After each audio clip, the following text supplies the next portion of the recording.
It's hard for me to navigate around life sometimes.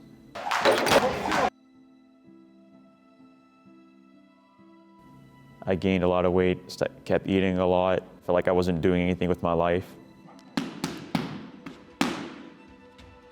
I was trying to maintain a lot of things. I was trying to go to college, I was dishwashing, I was going to the Marines, I was doing boxing here, so I was trying to manage four things at once. I felt more and more going down, like mentally.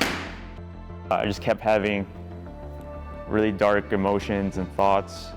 It was just that I didn't want to live anymore. I decided to go away to a dark, quiet place to try to commit suicide. Depression became more prominent in my life. I decided to call a suicide hotline. They took me to the psych ward.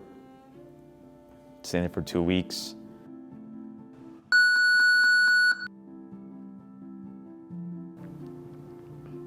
When he came back from the Marine Corps and he got heavy, he put on a lot of weight.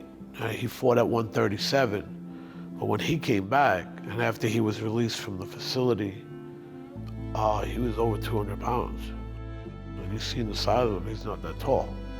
For him, 200 pounds, and that was, I think that was the beginning of everything catching up to him for whatever he was going through personally. There's always a triggering event that leads you into this dark place. And unless you have it, it's dark. It's as dark as it gets.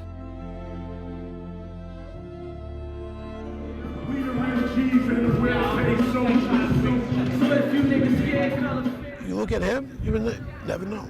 Because when he greets you with a smile. When he says goodbye to you, it's a smile, it's a hug, it's a handshake. He's always smiling. You don't know what's going on in their life.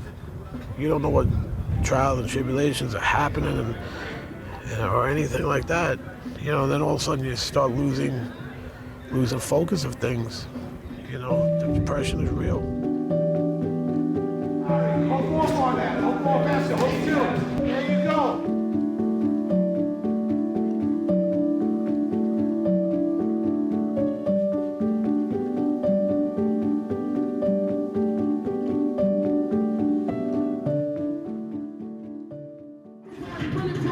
Get him on his heels. He's running away that way. Don't rush into him. I had been dealing with my own situation. Depression, anxiety, and everything. And we kind of started talking about it a little bit. And then he hit in the bag one day, and I sat right over there, you know, just giving him instructions, being close to him. The coach should always be close to his fighter, especially if you think something's wrong. You got to watch his mannerisms because you know him.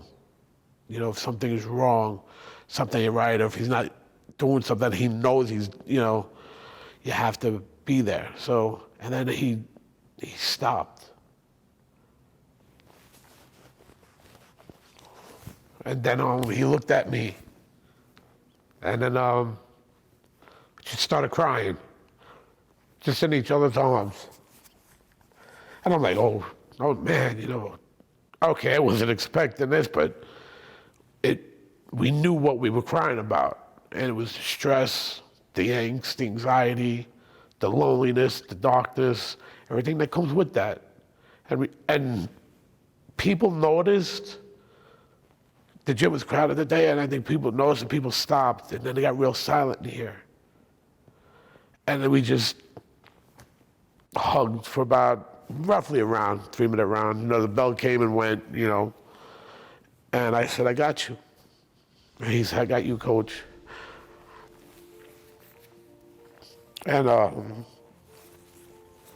then he said, yeah, he goes, I got this.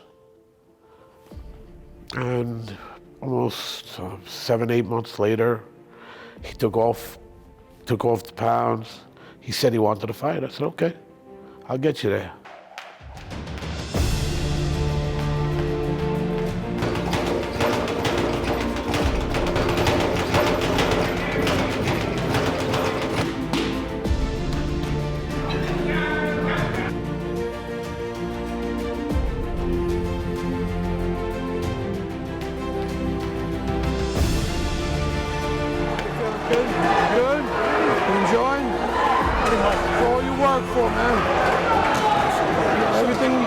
this is what it's for. Go! He's gonna run out of gas. Go! There you go. Right, punch. There you punch, Kenny. Punch with him. What you came here for? It's everything you work for. Everything you work for. Keep leaning on you. Come up down. If he comes in with head down, shoot the right uppercut down. Right up down. Right hand uppercut. Right hand uppercut, left hook. On your feet. On your feet, son. Jab in, jab two. Again. Then come up. 1, 2, 1, 2.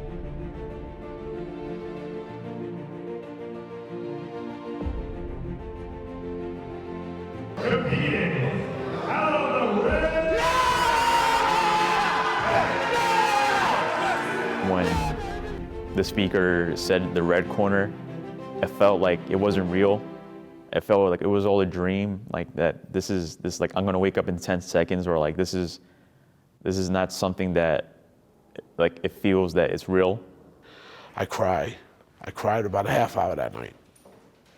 I cried because I was happy for the kid. You know, we made it, he made it happen. And he had me with him. He allowed me to be by his side. I could say it was one of the proud moments of my life. I saw my family and friends from here, from this gym, and also my other friend in my personal life. They were there cheering for me, and I hear my coaches in the corner.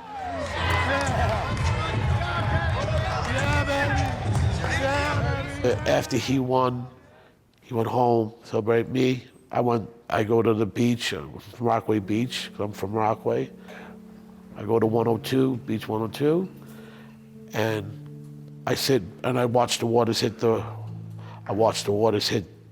waves, hit the rocks and the jetties.